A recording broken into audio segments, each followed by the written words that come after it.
So I'm really excited to be able to kick off your Overland Campaign conference. This is really a terrific opportunity to talk about some really critical issues going into 1864. So when we think about not only the Overland Campaign doesn't function in a vacuum. There are other things that are going on at the same time. So when we're talking about operations in Virginia, we're also thinking about operations under Sherman going towards Atlanta. We're thinking about the Shenandoah Valley. We're thinking about the Army of the James. All of these armies are moving simultaneously in the spring of 1864. And the war ratchets up to a whole new intensity that for us in Virginia is going to begin with the Battle of the Wilderness on May 5th and 6th of 1864. But with this war ratcheting up to an unprecedented intensity in 1864, when have we ever seen all the Union armies on the offensive at the exact same time? We haven't. The last time the Union Army ever attempted a coordinated offensive across the board was right before the Emancipation Proclamation was issued in the winter of 1862-63. And it didn't work very well. That led to the Battle of Fredericksburg. That led to Sherman's defeat at Chickasaw Bayou. It led to Grant's first bid to capture Vicksburg, which failed miserably when Confederates burned down his supply bases. So the only thing that the Union Army walked away with was a Pyrrhic victory at Stones River or Murfreesboro. They didn't even try again in 1863, but they tried it in 1864. So what is the imperative that we see this impetus for this sudden shift in fighting in 1864? What is the driving force behind this? Election. The election. Yes, 1864 is an election year in the North. And the people of the North have to make a very clear decision. They can vote to re-elect Abraham Lincoln and continue this war. Or they could vote for the Democratic candidate, George Britton McClellan, who is still hailed among Americans at that time as a military genius and something of our Napoleon in America. And it is his party's determination that the war cannot be won, and that it's time to treat with the Confederacy and bring the boys home. That's a very clear issue for Americans in 1864. So, Abraham Lincoln has an uphill battle. He hasn't won the war, and he hasn't even come close to it so far. Secondly, even if there wasn't a war, he'd have an uphill battle. Americans had not elected a two-term president since Andrew Jackson in the 1820s. We were a one-term president kind of world. So for him to ask for a second term and to do it in the midst of America's greatest strife is really quite a dramatic question to answer. So if Lincoln is going to be reelected, there were going to have to be changes to ensure his reelection. And those changes would include filling the Union armies to full capacity all across the board. And that meant that they also had to institute a compulsory draft for the first time in America. They also elevated Ulysses S. Grant to supreme command of all the United States Army. They elevated him to the position of Lieutenant General, the highest rank American armies had by the 19th century. And coming with Grant came a plan. He was going to be not only coordinating all Union armies, but was going to get them all on the same page and with the same focus. They were supposed to go forward, and their objective was their opponent's army. The dismantling or destruction of Confederate resistance in the field would then allow the Federals not only to reassert authority over that area, but also be able to take things like Richmond or Atlanta and hold them. But if you take Richmond without destroying Richmond's defenders, you still have an uphill battle. Now, what about the Confederates in 1864? What could they do to defeat the federal plans for getting Abraham Lincoln reelected? Were they strong enough to destroy the U.S. forces in the field in 1864? No, they sure weren't. Were they strong enough to sustain an offensive against the Union Army? No, they sure weren't. Were they strong enough to outlast the federal pressure indefinitely? Probably no. In fact, emphatically no, I hear it from. And you're right. But were they strong enough to outlast the Federals for 6 months? Yes. So what could the Confederates do in outlasting the Federals for 6 months? What would that translate into? Exactly. Precisely. If they can outlast the Union Army for 6 months, they will have a decisive impact on the election. So their goals are also very politically motivated at this point. Ulysses S. Grant and Robert E. Lee were the two great captains of the war by 1864, and this was going to be the very first time that they went head-to-head with each other. Ulysses S. Grant had a number of great assets that he could count on going into this campaign. He had manpower. His armies were considerably larger than his opponents. He had command and control. In fact, it was all under his direct commanding hand that all these movements would be kept and focused. He had logistics, railroads, ports, shipping, all of it by 1864 had reached a magnitude that was unimaginable even in 1862. So with the ability to stockpile supplies as they were, that also allowed another element, and that was mobility. The Union Army could move and move quickly because they could constantly keep a supply chain that would keep up with them. But Grant also had a number of challenges going into this campaign. And number one was he not only had to defeat the Confederates, he had to defeat the clock. Because with an election looming up, he not only had to make an impact, he had to do it within a short period of time so that voters can see the results. He also had a challenge in that he not only had to win, he had to win decisively to show the voters that the war was won, or at least about to be won. He also had a challenge in Virginia with the Army of the Potomac and its leadership. Probably the most politicized army of the 19th century for Americans. The Army of the Potomac was noted for its political intrigues, distractions, and infighting. In fact, going into the spring season, the U.S. Committee on the Conduct of the War was investigating George Gordon Meade and the victory at Gettysburg. What government investigates a victory? But it has political machinations to it. And then there's one last challenge that General Grant has to deal with, and that was Robert E. Lee. Not something to be dismissed easily. So what about Robert E. Lee? In 1864, he also had a number of assets that he could count on. For one, he had an established defense in central Virginia that had been there and improved upon over the last 18 months. Another asset he had was motivated troops. He had veterans who served under him that believed in their leadership, believed in themselves, and believed in that they could make a difference in 6 months. So they didn't have to hang on indefinitely, they just had to hang on through an election. That gave them focus. For Robert E. Lee, he also had challenges. Number one, he had smaller assets than his opponent. His army was much smaller. The Union Army in Virginia, Army of the Potomac, is about 125,000 strong. Robert E. Lee had about 60,000. Another challenge was that Robert E. Lee could make a difference in Virginia, but that did not necessarily translate in making a difference anywhere else in the shrinking Confederacy.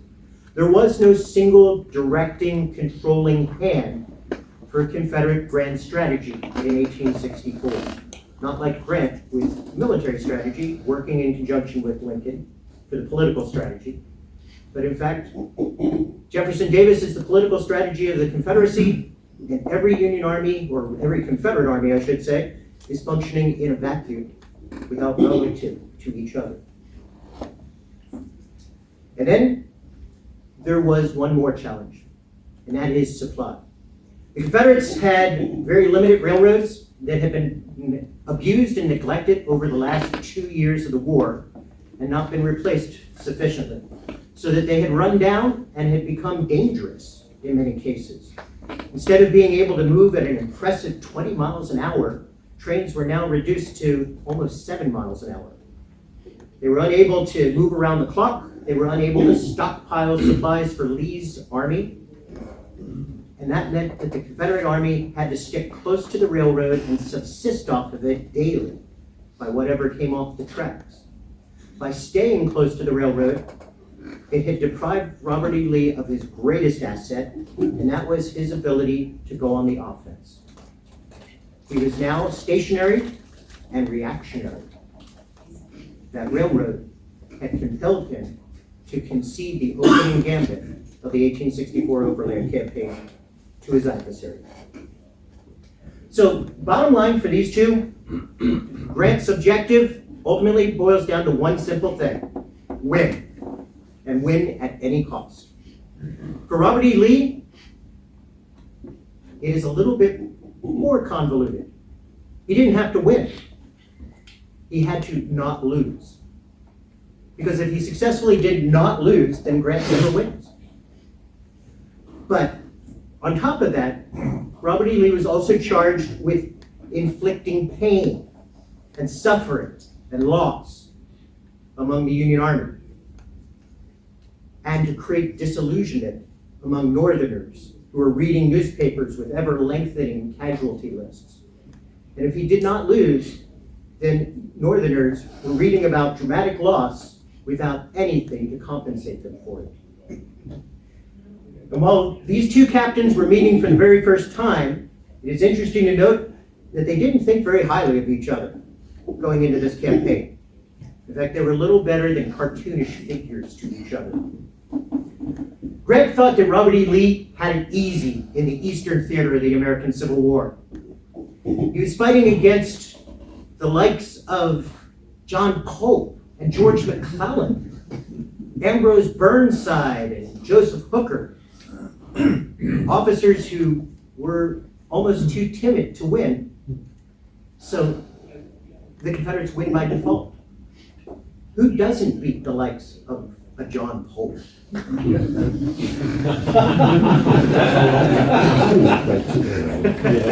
Secretary of the John Pope Appreciation And it's only season 2. There's no members.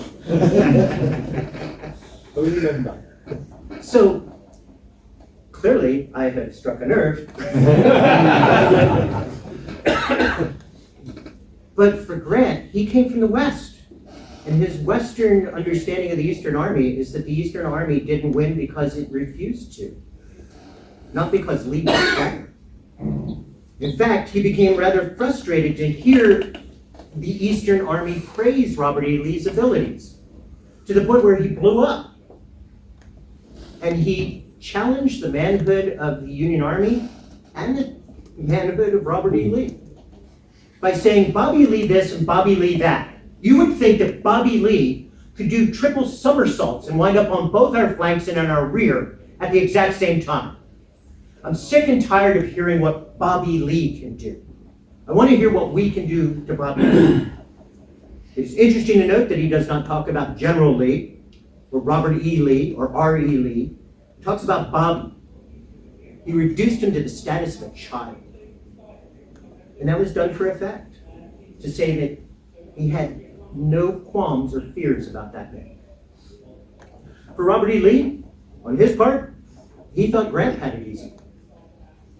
He came from the West, where he had to fight against the likes of a John B. Floyd, Gideon Pillow, Albert Sidney Johnston, Joseph E. Johnston, John C. Pemberton, Braxton Bragg. Who doesn't win against those guys? These were the folks who got relegated to the West because they couldn't cut it in the East.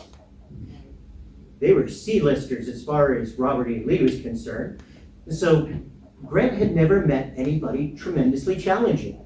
Nobody in the world would ever confuse John B. Floyd with being a great military genius. Now, even the West geographically helped the Union Army.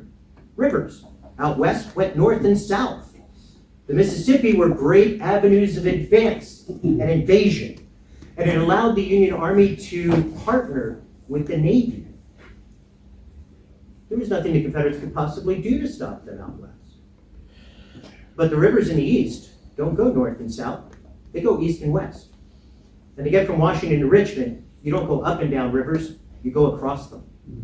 And every one of them is an obstacle in a fighting position. The world is entirely different in the east. And Lee thought, Grant's going to find that out just like John Pope did.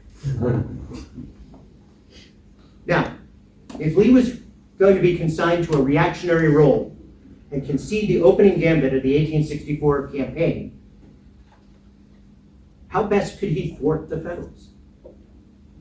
Well, he had a couple of assets that worked to his advantage here.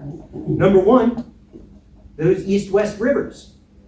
The Rapidan and the Rappahannock rivers were where the Confederates had spent the better part of 1864, or I should say 1862, 1863 into 1864. The river was essential to Confederate defense because any Union army driving south would have to cross those rivers. And that would slow them down and it would bottleneck them and give the Confederates ample opportunity in which to mass their forces and crowd the Union army up against the river so that they didn't have the chance to spread out, maneuver, or bring their much larger forces to bear. On top of that, the Confederates in central Virginia had not only a river for defense, but they had fortifications up and down the rivers for defense. Many of them were a visual deterrent, but they were also easy fighting positions to be occupied at any given time. They not only had defenses along the river, but even when Union forces had made incursions across the river as late as Mine Run in November of 1863, they had fortified fighting positions along Mine Run as well. And then the last asset was that everything to the right of the Confederates here, before you get to Fredericksburg, was wilderness. A 75-mile track that had very little in the way of roads or the ability to maneuver, and certainly not an ideal place to bring forces to bear in battle. So, in one sense, his flank appeared to be protected. So, the Confederates had a stalemate going on in central Virginia. What options did Grant have to overcome Lee's defenses and these obstacles that Lee had put together? Well, there were a couple of choices that he had. Number one was the direct assault approach. Just cross the river and attack right into the teeth of the Confederate defenses, and trying to do it out of a bridgehead after crossing a river. The chances of doing that with success are pretty minimal. So another option is to go around it and use the Virginia Peninsula. Just about every Union commander in the Eastern Theater of the Civil War has advocated for this at some point. But by 1864, even if it makes military sense, it's not a consideration. Why not? Leave Washington uncovered. Leaves Washington uncovered. So even if you rally all the dramatic resources that you have in 1864 and create a garrison for the protection of Washington, Lincoln's still not going to let you do this. Why not? It's McClellan's plan. Tried before, it didn't work multiple times. All right, so I've heard two great points here, and they both had one key word: McClellan. McClellan tried it and it didn't work. And, or more simply and to the point, it's McClellan's plan. So even if the Union Army goes back there and they make it work, who gets the credit for that? McClellan. And who absolutely must not get credit for Union victory in 1864? McClellan. So politically, you have to take this off the table right away. We can't even discuss this. So let's go back to Central Virginia and shorten it up. You can do a turning movement. You can go east of the Confederate force, or you can go west to the Confederate force and try to turn them out of their positions. Now, if you go east, you're getting into Tidewater, Virginia. You're getting into areas where rivers have tides that go up and down. They become logistical difficulties. If you go west, the rivers are not nearly the problem. But if you go too far west, you start to get into the foothills of the Blue Ridge Mountains. And so these are the considerations that you have to think about. If you go east, you're relying on speed and surprise to get around the Confederates. If you go west, you're relying on strength to overcome Confederates. So you have a couple choices, but what do you want to go with? Do you rely on speed or do you rely on strength? Well, for the Federal Architects, Major General Andrew Atkinson Humphreys, Chief of Staff, Army of the Potomac, drafted a plan to neutralize the Confederate defenses along the Rapidan River and Mine Run and draw the Confederates out into the open where they could be destroyed by the much larger Union force. And he opted to go east through the wilderness and go around the Confederates to interdict between Richmond and Richmond's defenders. The opening gambit was all about speed and surprise, to get way ahead of the Confederates before they could stop them from doing that. May 3rd and 4th of 1864, the Union Army of the Potomac broke its winter camps and was on the march. They crossed the Rapidan River at several different points, from Germanna Ford up downstream to the confluence of the Rappahannock and Rapidan, and to Ely's Ford. Morale for the Union Army was particularly high, both among the troops and the high command itself. General Grant, shown here with General George Gordon Meade, the nominal commander of the Army of the Potomac, also noted a brand new headquarters flag that was donned by the Army of the Potomac in this campaign, which you can see on the far right, and also on the front cover of your program. On your program, it comes off as a purple bunting with a great big gold eagle. But once you put sunlight behind it, it becomes an unseemly pink flag. General Grant was taken with the flag and used to his staff when he saw it, "What great Caesar is this that is leading their army?" So he was making fun and jokes going into the campaign. Others noted that when General Grant set up his first headquarters across the Rapidan, he sat down to have breakfast with his staff, drinking coffee, absently watching people come and go.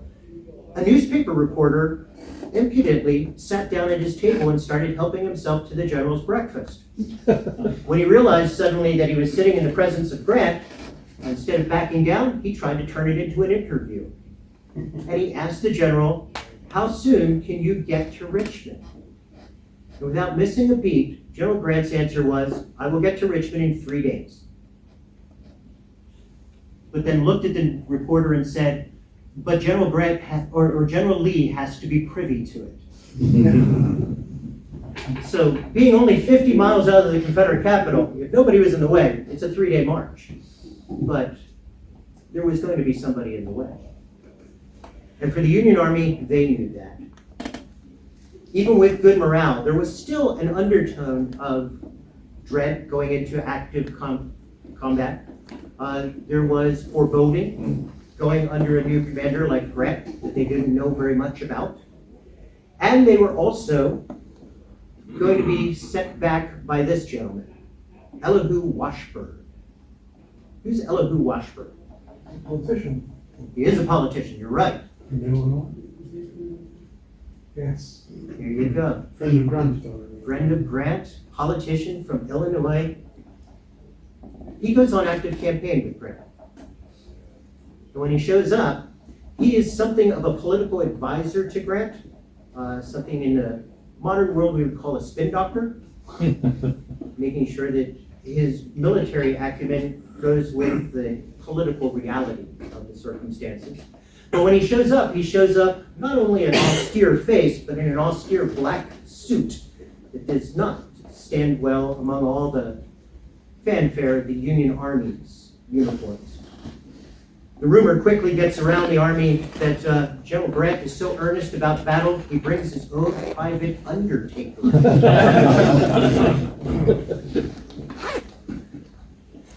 So, quick movements are the first opening gambit to get the Confederates out of their defenses.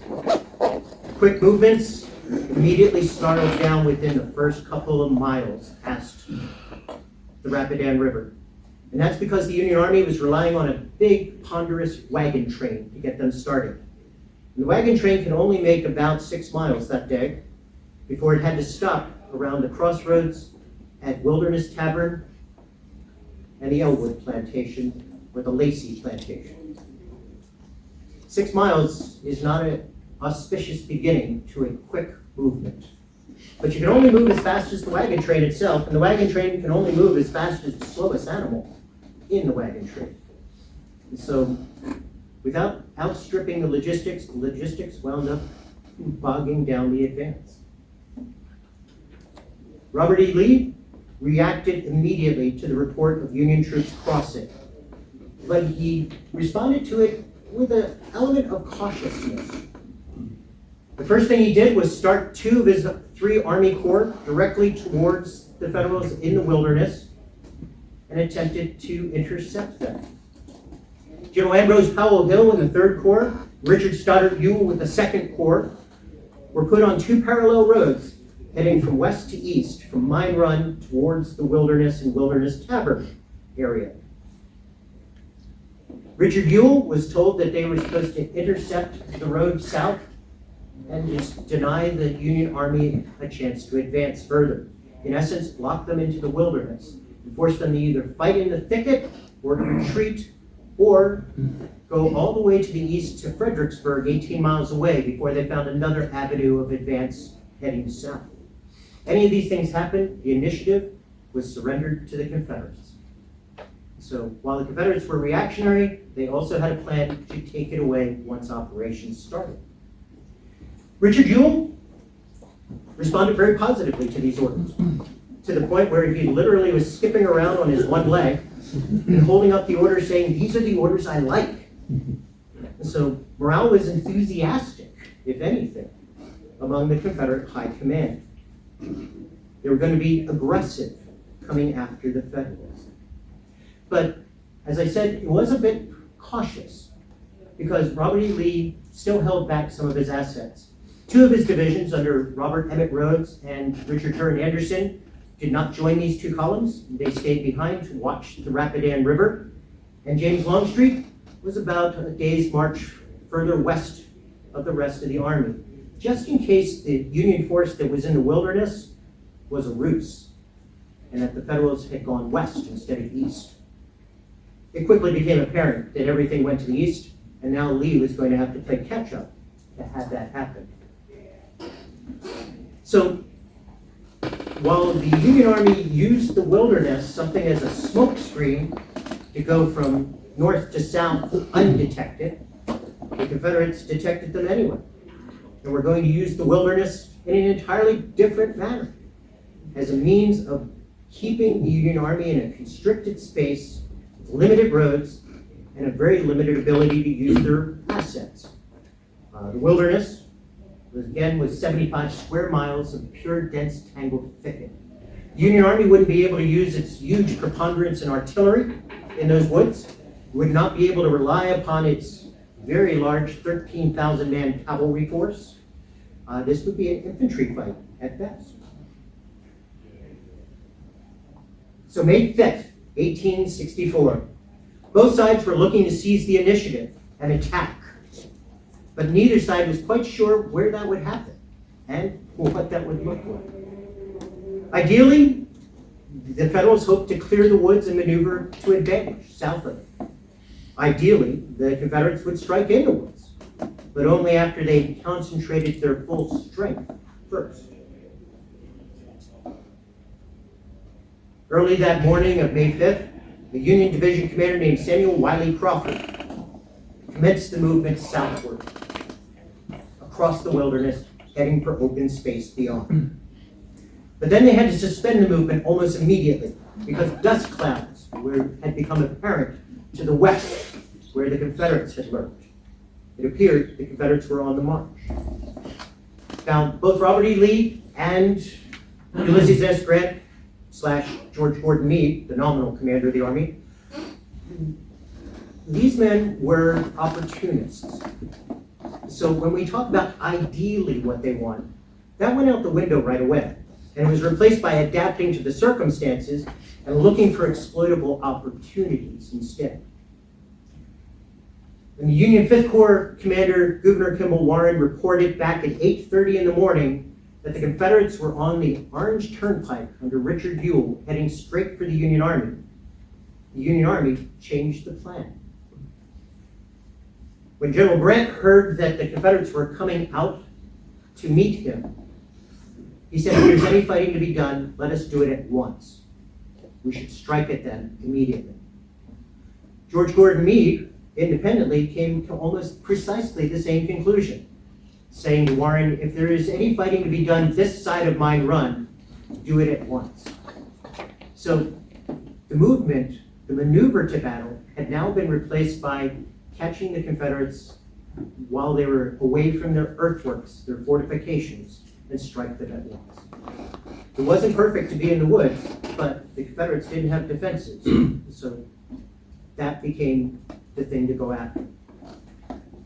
Now, 8:30 in the morning, who gave this heads up to General Grant and General Meade? General Warren. General Warren found the Confederate Army. Is that his job? Whose job is it to find the Confederate Army? Sheridan's. Phil Sheridan. We'll talk more about him tomorrow. Oh, we'll talk more about it. But suffice it to say that his debut with the Army of the Potomac is a miserable and dismal failure. So, the Union Army was going to attack, the Confederate Army was going to attack. The big question is who was going to attack first. Yeah. So Phil Sheridan, a loathsome little psychopath. You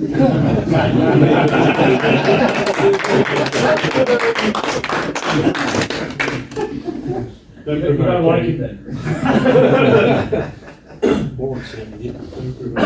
I was once asked, I was with Bob Crick, and if you're familiar with Bob Crick, he loves James Longstreet as much as I love Phil Sheridan. And Bob was once asked, can you say one good thing about James Longstreet? And his answer was an emphatic no. But when I was asked if I could say one nice thing about Phil Sheridan, I said yes. He's dead.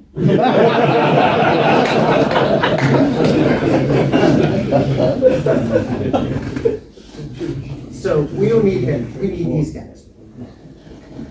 So with Grant and Meade being on the same page, everything is focused and right, isn't it? This is exactly what you would want the Union High Command to look like. But that doesn't necessarily translate for us. Because in the process of committing the Union Army to an attack at 8:30 in the morning, and the Confederates having committed themselves even earlier to that idea of the offensive, they didn't strike each other right away. And hours started to lapse by. 8:30 became 9:30 and nothing happened. 9:30 became 10:30 and then 11 and nothing happened. Turns out, for the Confederates, when they advanced, Richard Ewell outdistanced or outstripped A.P. Hill's column on the Plank Road. So Lee had to rein him in and tell him to wait until all the Confederates were on line with each other, and with parity, they would go forward. So he had to stop, and he stopped about 2 miles shy of the critical intersection at the Wilderness Tavern and assumed a holding position at a little open field called Saunders Field. And Richard Ewell was unperturbed by the delay. His men relaxed and prepared for a big day's fight once the time came. But Grant, for his part, was incensed at the delay. He became irate. He had heard terrible things about Eastern armies being timid and conservative and afraid to fight.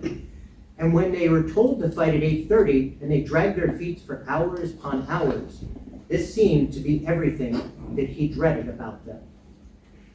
This army needed to learn to fight. It needed to show that it had not only strength, but could use that strength, and that Robert E. Lee would be like anybody else and would break under a solid attack. So, step one in recreating the Army of the Potomac was to teach it to fight. He started to growl at George Gordon Meade about dragging his feet. George Meade immediately pushed that down to the 5th Corps commander, Gouverneur Kimball Warren, saying, stop delaying, move forward. The Federals weren't just dragging their feet, they were trying to maneuver in wilderness. And it's one thing for the Confederates to march in column through the wilderness and then form a line. It's an entirely different thing to form a line and move through the wilderness. So hours were gone because it was impossible to form a line in a timely fashion. Did Meade and Grant want to hear that? No, they did not. So Grant, irate, said, just attack. Just attack. And George Meade told Gouverneur Kimball Warren to push forward immediately with the troops in hand on the turnpike, without any reference to your left or right. Troops are coming, they will join you in the process, but move at once. So at a little after 1 o'clock in the afternoon, May 5th, 1864, a Union division led by one of my favorite people in the world, Charles Griffin, launched an attack at Saunders Field. Charles Griffin has probably one of the coolest nicknames in the entire Union Army. Anybody know what it is? The King of the War Dogs. You can't really have anything but respect for a guy called the King of the War Dogs. Charles Griffin was in fact in charge of the Dogs of War for the Union Army before this, at the outbreak of this war. He was the artillery instructor at West Point. And he would go from Manassas all the way to Appomattox. There was only one Union officer on this entire battlefield that saw more of the war than him.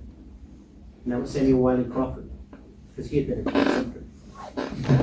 But the King of the War Dogs was supposed to make the first attack at Saunders Field.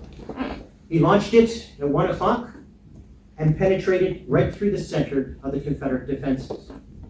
It was a brilliant attack, brilliantly executed. But Griffin only had 6,000 men in his division, and he was facing off against Richard Ewell with 12,000 Confederates. So as you can see, the Confederate line is much longer than the Union attack force. So the Confederates not only absorbed the attack, but were able to wrap around its flanks and counterattack. Without the promised Union reinforcements, there was nothing that Griffin's men could do, and they were butchered and had to fight their way back out to their own positions.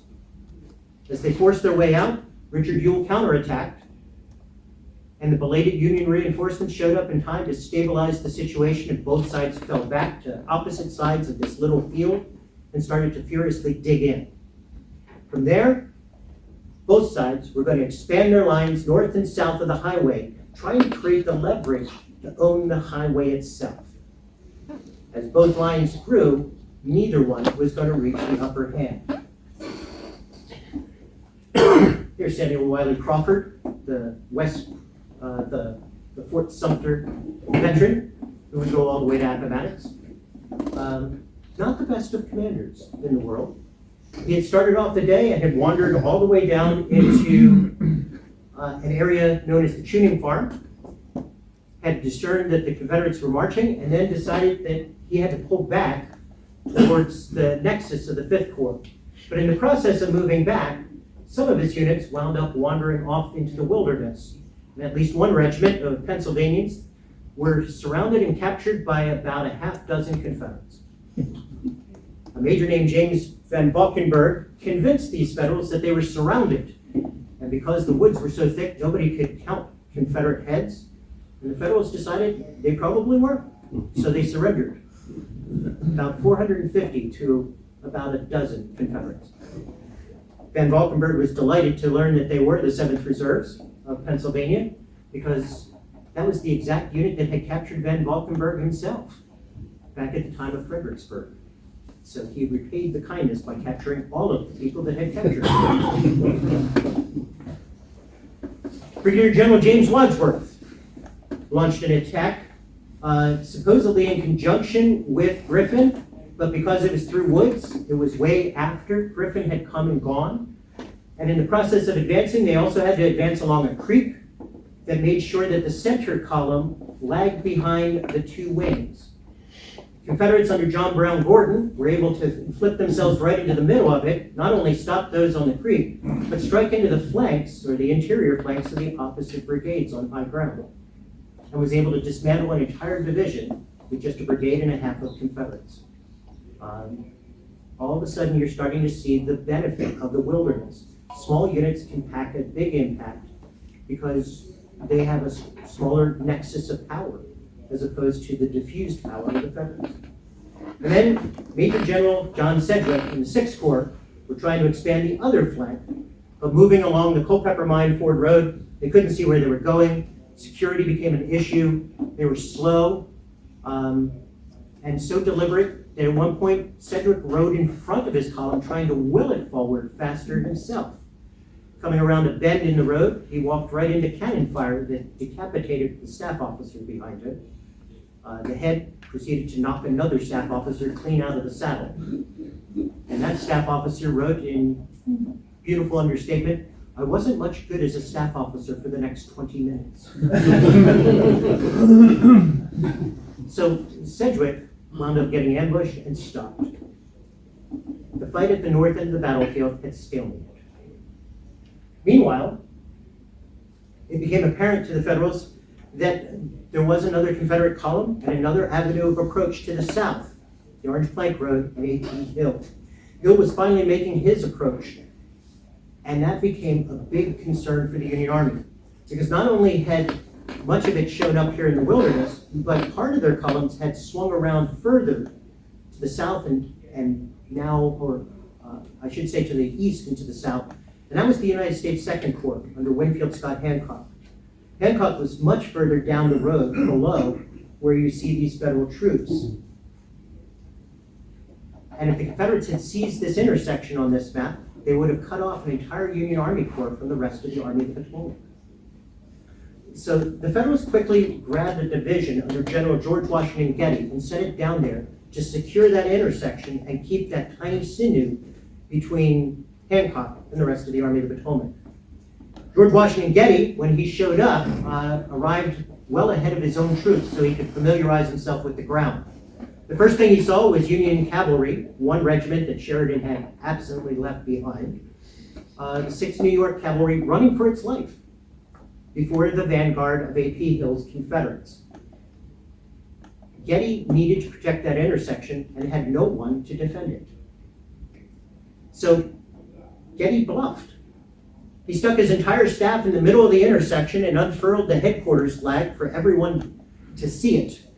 And then they started issuing imperative orders to dress ranks on either side of the road. The Confederates had to stop and consider that. As they reconnoitered the Federal position and discovered there was no position, that's when they decided to move forward and occupy the intersection. But in the time it took to do the reconnaissance, Getty's division literally showed up in the nick of time. Were able to wheel to the right, fire into the woods, and stop the Confederates cold. That started into a blistering fight that went back and forth all around that intersection. But the Federals held tight. One soldier said they never saw their enemy whatsoever. It was like fighting in a hop yard. If you can think of what a hop yard is, they literally plant stakes in the ground, almost side by side, like the teeth of a comb, and allow vines to grow up them, the hops, to the point where it becomes an impenetrable wall of vegetation. A hop yard fight is an impenetrable wall of vegetation. But in the process of holding his position in the hop yard fight, General Winfield Scott Hancock was able to double back and reunite with the Army of the Potomac at that intersection. And now you can see that there is a much larger, ponderous Federal force here than Confederate. A.P. Hill found himself in a life and death struggle, not to own the Union intersection, but to survive against the Union onslaught, which continued to push them backwards, away from the intersection. On top of that, General Wadsworth made a second appearance this day by wandering aimlessly into a black hole between the fight on the turnpike and the fight on the plank road, and absently showed up in the Confederate rear at a place called Catherine Tapp's Farm, which happened to be headquarters for the Confederate Army, and he had literally come within just shouting distance of capturing A.P. Hill, Jeb Stuart, the Chief of Artillery, William Nelson Pendleton, and Robert E. Lee himself. All of these generals saw Federals emerge out into the open right in front of their eyes, and these officers, all of them responded differently. A.P. Hill just sat there and stared at them, blinking blindly at them. Robert E. Lee stood up and asked staff officers to go find assistance. Jeb Stuart stood up and started walking towards the Federals, as if he, as an individual, could make a difference. Turns out he did. For the Federals, they realized they didn't know where they were, but the people in front of them were not friendly. So, in fear of being captured themselves, the Federals prudently turned around and walked out the way they came in, without nabbing a single Confederate general for the effort. But we see that the Confederates are no longer commanding this situation and being driven back.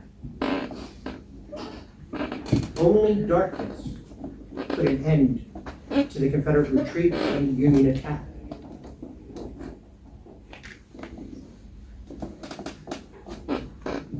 So, when we look at this, on the evening of May 5th, who held the tactical initiative at this time? Neither of them. What's that? Neither of them. Neither of them. Interesting. Right, huh? Robert E. Lee certainly started off with advancing boldly against these Federals, but at the end of the day, the last attack was Grant's attack on the south end of the battlefield. So, the initiative at this particular moment does rest tenuously with the Federals. So if you're General Grant, what can you do with that, knowing that you have at least the initiative at this moment?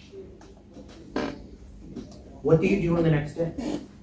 Press forward. Press forward, okay? Exploit the one opportunity that's been created for you today. So, where do you want to make that attack? Possibly where you've been most successful. Excellent answer. Possibly where you've been most successful. When we've talked about the north end of the battlefield, we've talked about stalemate and entrenchments. This has been a very fluid battle on the south end of the battlefield. So that's the spot that we might want to consider. Is there anything Robert E. Lee could do to thwart the Federals from continuing the attack? Reinforce. Dig in, reinforce. Dig in, reinforce. James Longstreet has yet to be part of our story. Excellent. The Confederates do have options at this point as well. Is there anything that Robert E. Lee could do to wrest the initiative away from General Grant? Get everybody up about an hour earlier than the Union and attack him first. Attack first? And where would you want to make that attack? The flank. The flank. Yeah, the Federals don't have either one of their flanks secure. So there are opportunities for both sides on May 5th. Nothing has been determined and nothing has been decided. Everything is still in a large state of flux.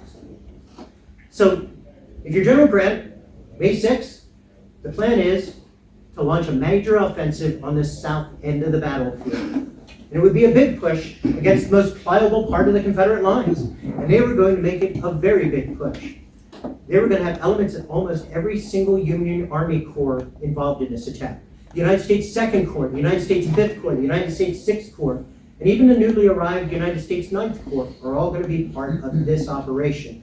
The only Army Corps that is not in this operation is Sheridan's Cavalry Corps. So there's a good chance this will succeed. General Hancock will be the one in charge of this attack. Now for Robert E. Lee, oh yes. What's the distance between the two wings? What is the distance between the two wings? I'm glad you asked. Between this wing and this wing is about 2.5 miles. But if you're dealing with the wilderness, it's a lifetime apart. When you're thinking about communicating. Yours on the right and AP Hill's on the left. When we're looking at this, we're going to be talking about you being on the left and AP Hill on the right. So north is actually the right-hand side of the map here. I have it skewed in sideways so that we could see everybody. Yeah, we should have probably said that to begin with. Thank you for clarifying that for us. Excellent point. So we know what Grant wants to do. What does Robert E. Lee want to do? In actuality, he did nothing. He was very passive on the evening of May 5th, and all he was doing was waiting for General Longstreet to arrive. He was one day's march behind everybody else. They were going to divert him to come up directly behind A.P. Hill because A.P. Hill's men had been badly savaged by the fighting on May 5th, so he was going to replace them. He was expected at about dawn. For the Confederates under A.P. Hill, they had been savaged over the day, and their troops were exhausted and collapsed on the ground wherever they could at darkness. There were 2 divisions led by Harry Heath and Cadmus Marcellus Wilcox.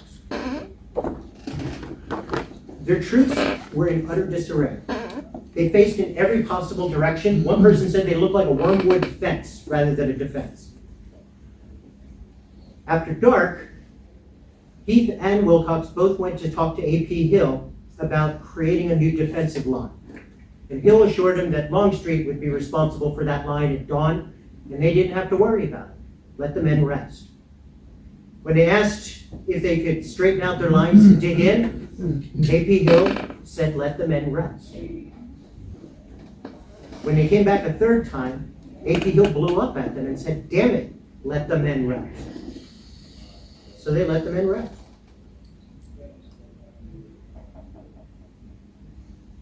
At dawn,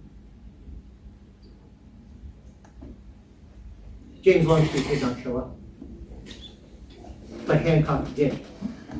At 4:35 in the morning of May 6th, Hancock launched a massive assault right down the length of the Orange Turnpike, or the Orange Plank Road, I should say. And Wadsworth again showed up to add in by crushing a Confederate flank. The Confederates who were out there were in utter disarray. Some had earthworks, some did not. It was all up to the individual rather than their commanders, because they had abdicated that responsibility. To be fair, A.P. Hill was very sick and would have to relinquish command within the next couple of days, so he wasn't at his best focus at this particular moment.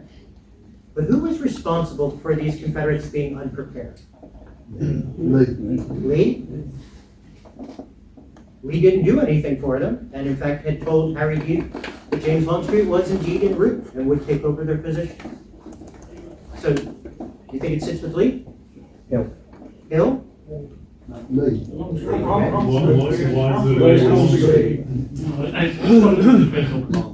They have to look after their own men.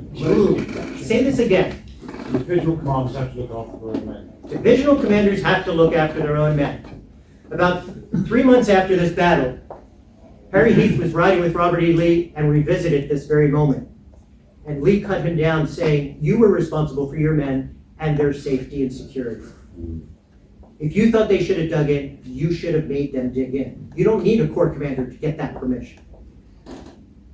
So Harry Heath and Cadmus Wilcox, they were probably just as badly fatigued and sick as A.P. Hill. It was the worst possible storm for a Confederate high command. Meanwhile, Hancock's men were all on the same page, all of them focused and all of them ready at dawn.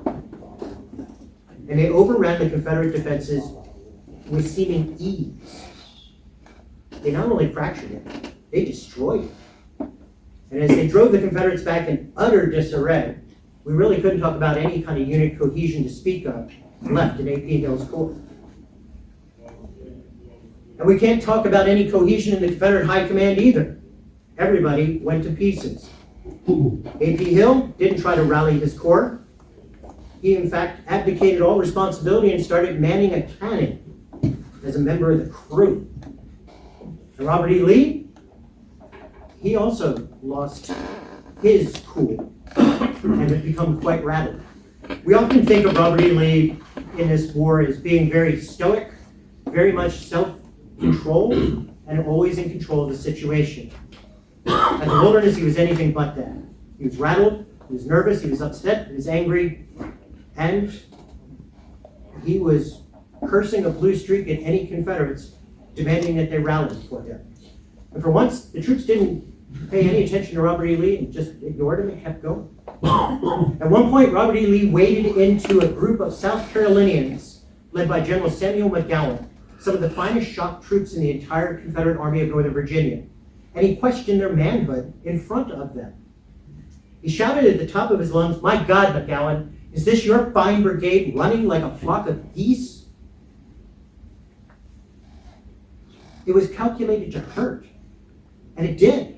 And McGowan immediately shouted back, "These men are not running, General.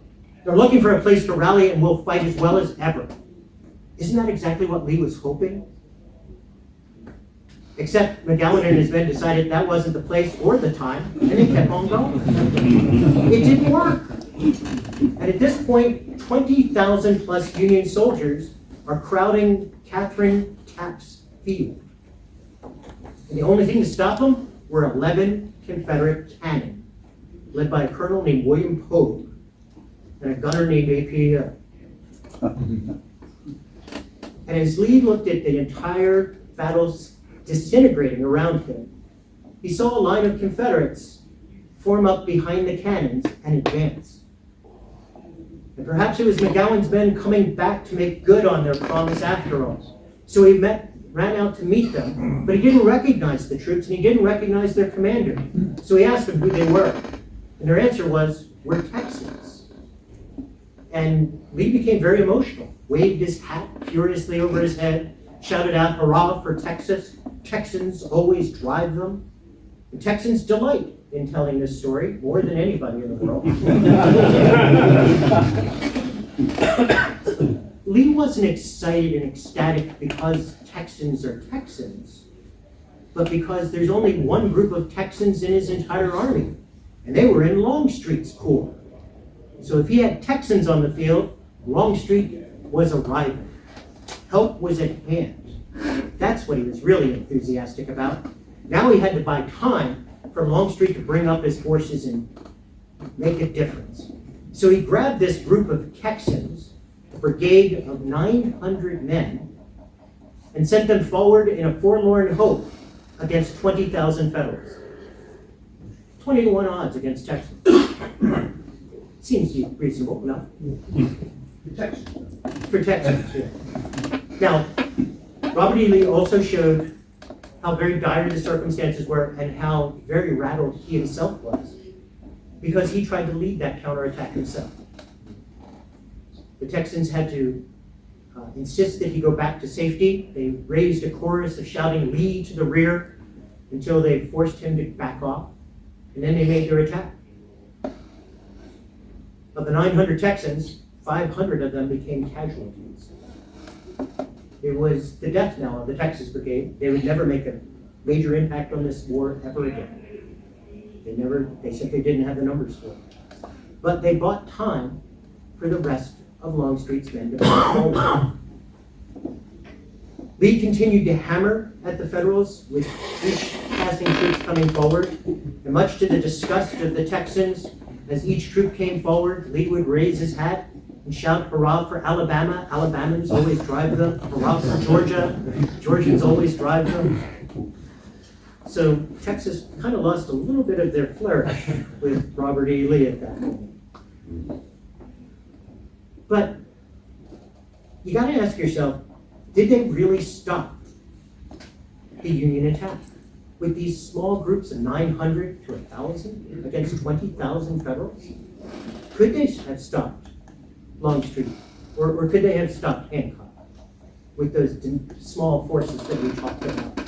And as each brigade comes forward, and we have the Lee to the rear incident, each one of these is an individual attack. Truth is, none of them stopped the Union advance.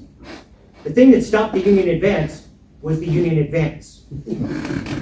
because they had come at this from two different angles and at right angles. And when they met at the point of contact, they met each other and got in each other's way, and they confounded each other's advance to the point where they paralyzed the entire advance. So Hancock's convergence with Wadsworth was the thing that undid the Union attack more than anything. Hancock proceeded to fall back from the Widow Taps field and try to reform his lines so that they could go at this again from one angle.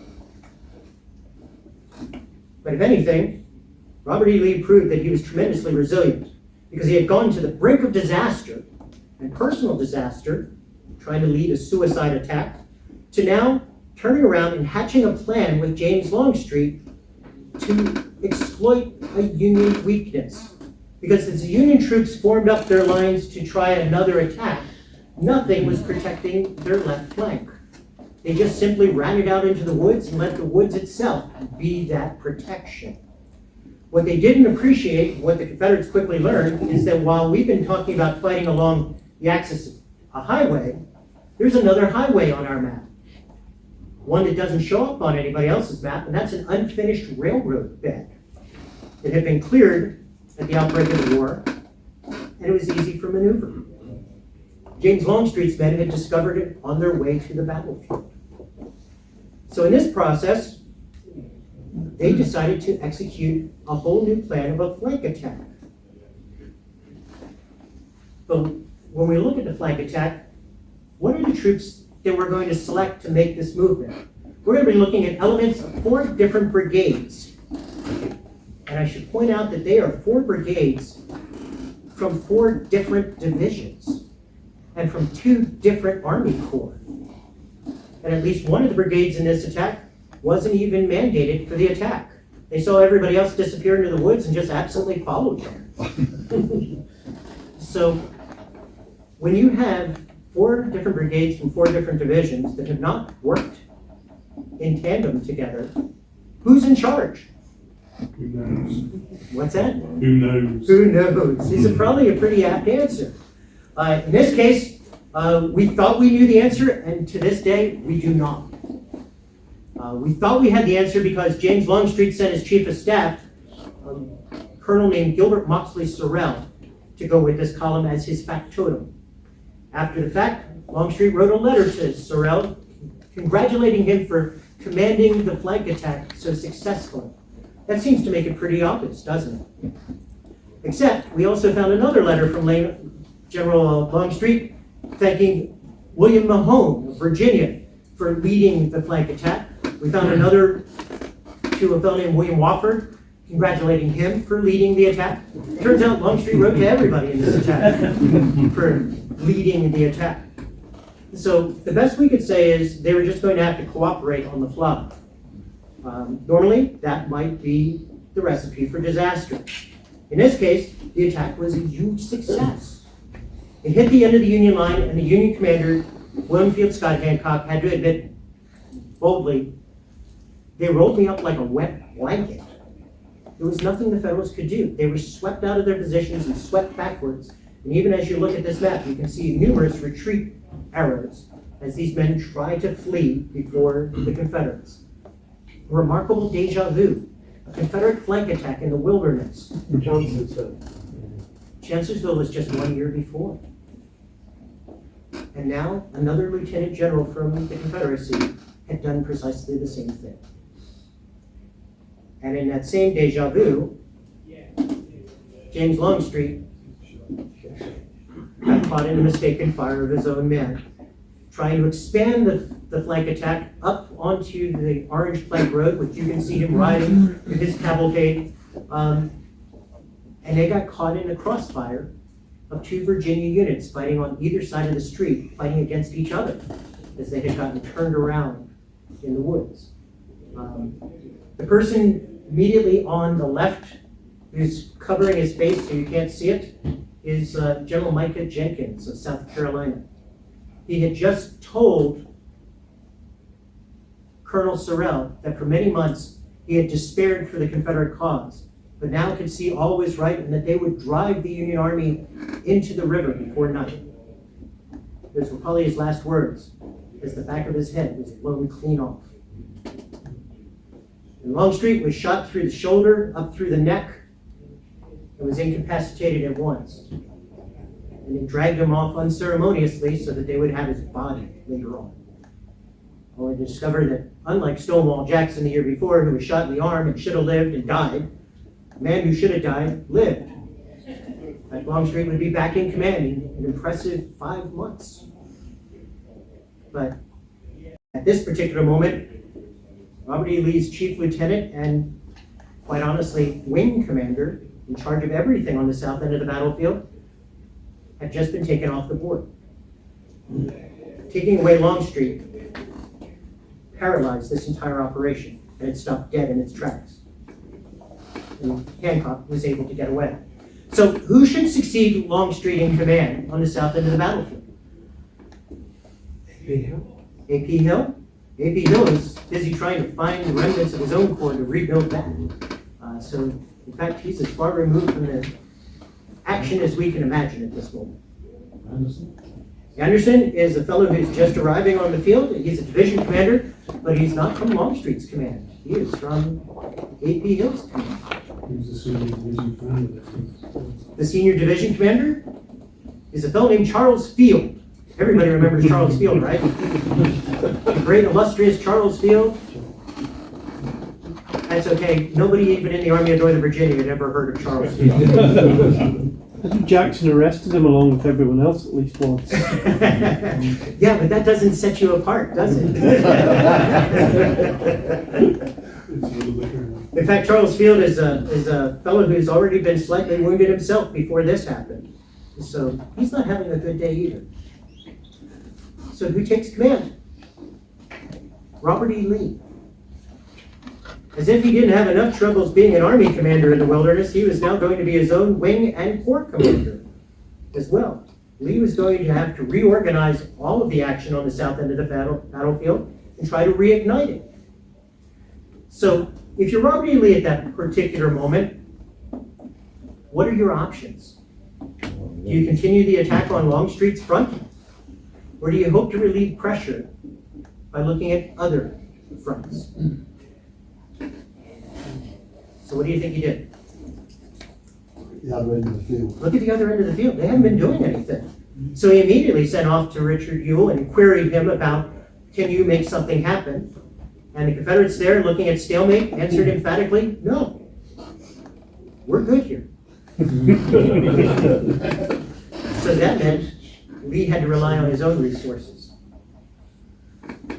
So Lee launched one last grand assault before the end of the day against the most pliable part of the Union line. The most volatile part was, again, the plank road.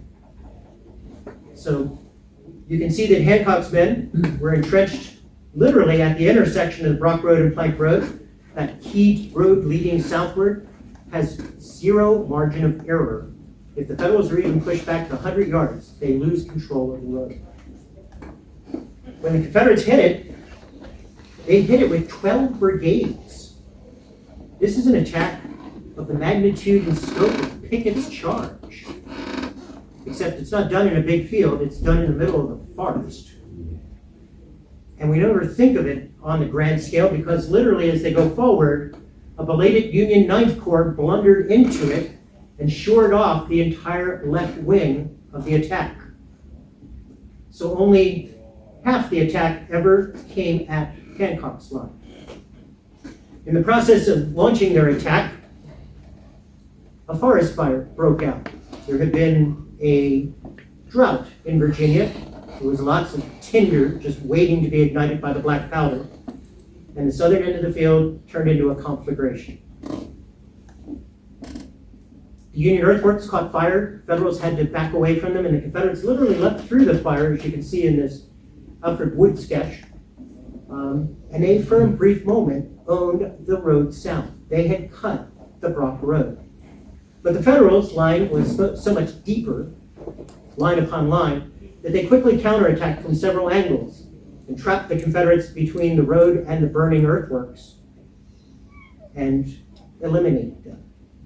The attack was over in just a very short, brief moment. It didn't have much chance. Both sides then dug in for the evening, and we reached stalemate on the south end. Meanwhile, Robert E. Lee's query to Richard Ewell about, can you do something on the other end of the line, had sparked an argument and a certain amount of angst and a great deal of legends from the other end of the battlefield. And it became a contest of wills between a Confederate Division Commander Jubal Anderson Early and a Brigade Commander John Brown Gordon. Both of them great paragons of truth in history. According to Gordon, he had done a reconnaissance early in the morning and had discovered the Union right flank was dangling with nothing on it, and had approached Early and said, this is an opportunity, we should attack it, and attack it at once. And at that point, Jubal Early said, nope. In fact, I think the Union line is much longer than us, and if we attempted to flank them, they would flank us.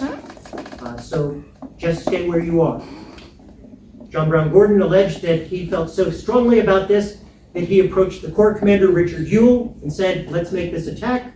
Richard Ewell, being cartoonishly disinterested, disoriented, simply turned around and said, Jubal Early, what do you think? I don't know.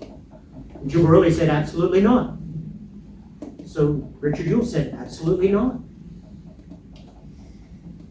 Gordon then tells us that Robert E. Lee showed up and said, isn't there anything you guys can do? And Richard Ewell said, I don't think we can. And Jubal Early said, absolutely cannot. And John Brown Gordon stepped over his division commander and his corps commander to tell the army commander, sir, I have a plan. And Robert E. Lee listened to it and said, do that. Except, it never happened. Robert E. Lee never came and saw these commanders, and they never talked among themselves like that. And it's Jubal Early who actually was right at the first of the day, because when we look at the immediate position of Union forces north of the highway, in fact, their flank was dangling, and Gordon could see it and see an opportunity. But if you were Jubal Early and took a wider scope view, off the edge of the map and to the north was the arriving Union 9th Corps. So they would wind up flanking the flankers and get Gordon caught in a sandwich between Union forces. Late in the day, the 9th Corps wound up against Robert E. Lee's final assault. So they had moved on. It wasn't Gordon, it was Early, who had gone back and realized the circumstances had changed, and he approached Gordon saying, the opportunity that you created this morning, I think we can do that now. So that is the genesis of a flank attack on the other end of the battlefield, Gordon's flank attack. And the idea was simple. 2 Confederate brigades would go out beyond the end of the Union line, strike it, and as they drove the Federals back, more Confederate units would join in echelon and expand the attack. They struck right at sunset, and at first, momentum was on their side. They captured numerous Federal prisoners. They destroyed a number of Union units heading to the rear in utter disarray. In fact, even on the map, you can't even call them units, they're just broken fractures here. They captured 2 Union generals on the spot, Truman Seymour and Alexander Shaler. And the Confederates had everything going their way again. But General Grant seemed to consider this in a rather stoic, or seemingly stoic way. He had smoked or chain smoked his way through the first part of this battle, one cigar after another. He had whittled sticks to look like he was disinterested. In fact, had whittled off the fingers of his gloves because he wasn't paying attention. And now, at this moment, he finally decided to make a decision. He imagined that the Confederates had spread themselves pretty thin to pull off a stunt like this. So it was time to catch the Confederates while they were overextended in order to counterattack. At that moment, not only were Federals starting to make a stand against Gordon, but other units joining in were walking into a battlefield in the middle of the night, in the middle of the woods, and couldn't tell friend from foe. So their first tragic volleys were into Gordon's men. and that paralyzed the Confederate advance. We had friendly fire on both ends with both flank attacks. And eventually, that took the momentum out of the Confederates' hands, and they fell back. So, when we think about all of this, the flank attack, and driving these Federals out of their positions, and ultimately being paralyzed by their own reinforcements, what's the next step? The next step is that both lines go back to their own trenches and they're scattered. So after 2 days of fighting in the wilderness, how well did General Grant conduct his operations? If you were going to grade him at this point, 6. a what? 6. A 6. Okay. 4 4. out of 10. Far too mean, far too mean. Oh, but a half 2 is out there. And what I'm sensing here is I'm watching the numbers decrease instead of go up. How interesting. How well did General Grant conduct himself? in this Not battle? well. What's that? Not well. Not well? Got very Okay. angry with one of the generals and demanded he be court-martialed. Who is this General Gregg, he said. And he was soothed down by Meade in an avuncular way, who said his name is not Gregg, it's Griffin, and that's just his way of behaving. And Grant gets very hysterical with me at night. So I've heard. These are very good points, yes. He was angry at General Griffin for berating General Meade for a premature attack and leaving him unsupported and getting his men butchered. In fact, you did a wonderful job of analysis there. That Grant was incensed and thought this General Gregg needed to be removed. And it's Meade who had to remind him his name is Griffin, not Gregg. While it appeared that Meade had been embarrassed in front of Grant by a recalcitrant subordinate, could have been probably the best thing that ever happened to George Gordon Meade, because it's a wake-up call to General Grant that he needed Meade to command the Army of the Potomac. He didn't even know the commanders underneath Meade. He didn't know their names, much less their idiosyncrasies. All the capabilities. Right. So who are your go-to guys? Who are your not the ones you should avoid? You need Meade to translate that for you. And so, yeah, Grant is finding that there is limitations in just coming in and taking over. And you're right. He brought up a point about him being hysterical. The second night of the battle, he went into his tent, fell across his cot, and just burst into tears. When do we know General Grant cried? When the whiskey runs out. When the whiskey runs out. I like that one. I will invariably steal that from you.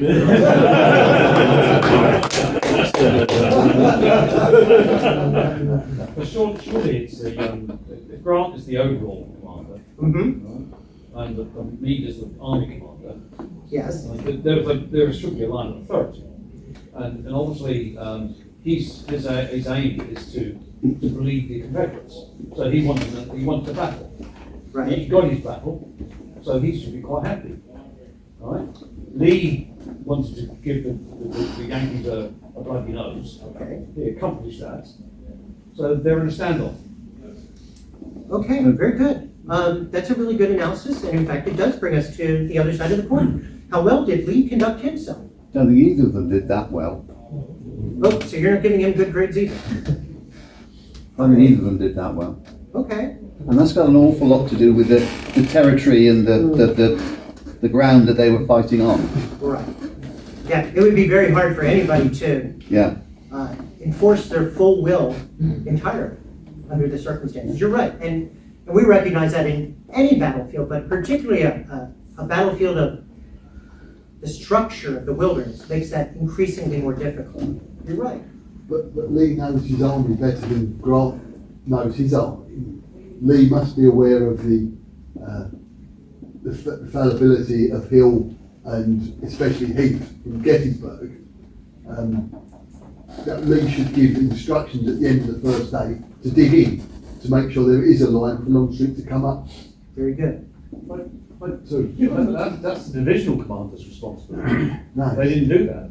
He from Wilcox didn't But Lee, look after them then. no, but Lee knows he can't rely on his division or his corporate Well, army. that, I know, but they're all in pieces. If you're grading Lee and Grant, you have to look at how they meet their strategies. It's not about the tactics.